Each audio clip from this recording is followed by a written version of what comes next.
હમણાં અમે એક કાઠિયાવાડી રેસ્ટોરન્ટમાં જમવા ગયા ને તો ત્યાંના મેનુમાં મેં જોઈ ચીઝ આચારી ખીચડી. થયું કે આ કંઈક નવું છે, સ્વાદમાં કેવું હશે, તો મેં મગાવ્યું અને ચાખી. ચીઝ આચારી ખીચડી ખરેખર સ્વાદમાં બહુ જ સરસ હતી. પણ તો એક ખાસિયત મેં બીજી જોઈ કે ત્યાં રેસ્ટોરન્ટમાં આવેલા ફેમિલીઝમાં મોટા તો આ ખાતા હતા ચીઝ આચારી ખીચડી, પણ બાળકો પણ માંગીને ખાતા હતા. એટલા સરસ ટેસ્ટ નહીં, કારણ કે બાળકોને ભાવે એવો ખીચડીનો ટેસ્ટ છે. તો જો બાળકો ખીચડી ખાવાની ના પાડતા હોય, કારણ કે ખીચડી તો ઓલ ઓવર બધા માટે સારી છે જ, તો આ એક બેસ્ટ ઓપ્શન છે ખીચડી ખવડાવવાનો. તો મને થયું કે રેસ્ટોરન્ટ મેનુમાં આજે ચીઝ આચારી ખીચડી જ બનાવું. ચીઝ આચારી ખીચડી બનાવવા માટે કુકરના ખાનામાં 1 કપ ચોખા, જે ખીચડિયા કે બાસમતી કોઈ પણ વાપરી શકાય, તે લઈએ. તેની સાથે 1/4 કપ મગના ફાડા અને 1/8 કપ તુવેર દાળ ઉમેરી દેવાની. આ ત્રણેય વસ્તુ ડૂબી જાય ને એટલું પાણી ઉમેરી ત્યાર પછી હાથ વડે ઘસી અને સાફ કરી લેવાનું, જેથી તુવેર દાળને તેલની ચીકાશ કચરો હોય ને તો તે નીકળી જાય.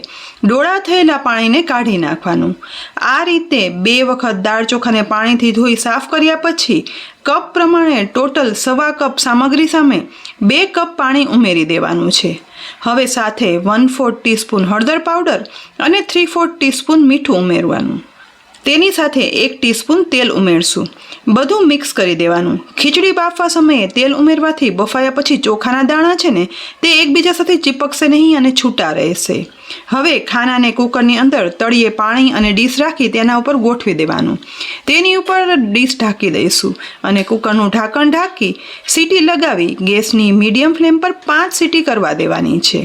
ખીચડી બફાઈ છે ને એ દરમિયાન મેં આ ખીચડી સાથે ખાવા માટે આપણે જે રેગ્યુલર કઢી બનાવીએ છીએ ને તે પણ વઘારી લીધી છે, જેથી ચીઝ આચારી ખીચડી સાથે કઢી ખાવાની મજા આવે. બીજી સાઈડ સીટી થઈ અને કુકર ઠંડુ થઈ ગયું છે.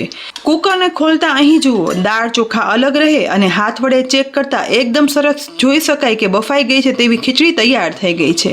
પણ આજે તો આપણે ચીઝ આચારી ખીચડી બનાવી છે, જેને વઘારવાની એક ખાસ રીત છે. તેના માટે બનાવેલી ખીચડીને આ રીતે ચમચી વડે દાણો દાણો છૂટો કરી હલાવી લઈ અને વરાળ કાઢી અલગ કરી લેવાની છે. ત્યાર પછી ગેસની મીડિયમ ટુ લો ફ્લેમ પર એક પેનમાં 2 ટીસ્પૂન ઘી ગરમ કરવા માટે ઉમેરવાનું. સાથે 2 ટીસ્પૂન તેલ પણ ઉમેરશું. ગરમ થતાં ઘી તેલમાં અડધી ટીસ્પૂન જીરું અને 1 સૂકું લાલ મરચું ઉમેરી મિક્સ કરતા જઈ અને સાતળવાનું. અડધી મિનિટમાં જીરું ગોલ્ડન બ્રાઉન થાય અને ઘીમાં સુગંધ આવવા લાગે ને એટલે તેમાં લીલા મરચાં, આદુ, લસણની પેસ્ટ ઉમેરી અને સાતળવાની છે. સહેજ એવું સાતળતા વઘારમાં લસણ ગોલ્ડન બ્રાઉન થવા લાગે એટલે તુરંત જ 1 ઝીણી સમારેલી લીલી ડુંગળીના ટુકડા ઉમેરવાના.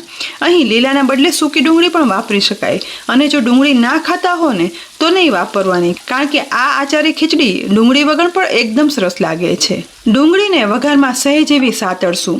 મિક્સ કરતા જઈ અને સાતળતા સહેજ એવી ગુલાબી બ્રાઉન ડુંગળી થાય ને એટલે અહીં 2 ટીસ્પૂન જેટલો ખાટા અથાણાનો આ ડ્રાય મસાલો જે માર્કેટમાં રેડીમેડ મળે છે ને તે લેવાનો, જેમાંથી 1/2 ટીસ્પૂન જેટલો આ અથાણાનો મસાલો છે ને પહેલાં વઘારમાં ઉમેરી દઈશું.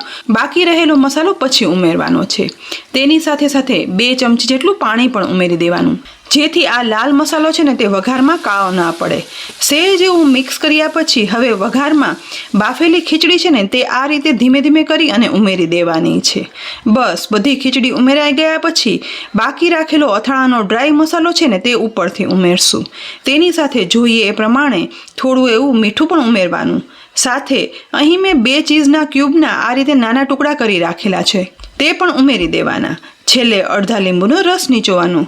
બધું હવે હળવા હાથે મિક્સ કરવાનું છે, જેથી મસાલો, ચીઝ બધું ખીચડીમાં મિક્સ થઈ જાય. અથાણાના મસાલામાં લાલ મરચું પાવડર, હળદર પાવડર, મીઠું બધું હોય છે, માટે અલગથી કોઈ મસાલા ઉમેરવાની જરૂર નથી પડતી. અને અથાણાના આ સૂકા મસાલાના કારણે જ આ ખીચડી છે ને તે બહુ સ્વાદિષ્ટ બને છે. સાથે આપણે ચીઝ પણ ઉમેરેલું છે. જો આવો રેડીમેડ મસાલો ના મળે ને તો ઘરમાં રહેલા ખાટા અથાણાનો મસાલો હોય ને તે પણ ઉમેરી શકાય. બસ થોડું એવું મિક્સ કર્યા પછી જો આ સમયે ખીચડી ડ્રાય લાગતી હોય ને તો જોઈએ એ પ્રમાણે અહીં મેં 1/4 કપ જેટલું પાણી ઉમેર્યું છે અને ફરીથી મિક્સ કરવાનું છે, જેથી ખીચડી છે ને તે થોડી લચકા જેવી બનશે. પણ અમારા ઘરમાં તો થોડી છૂટી ખીચડી જ ભાવે છે, માટે મેં એવી બનાવી છે.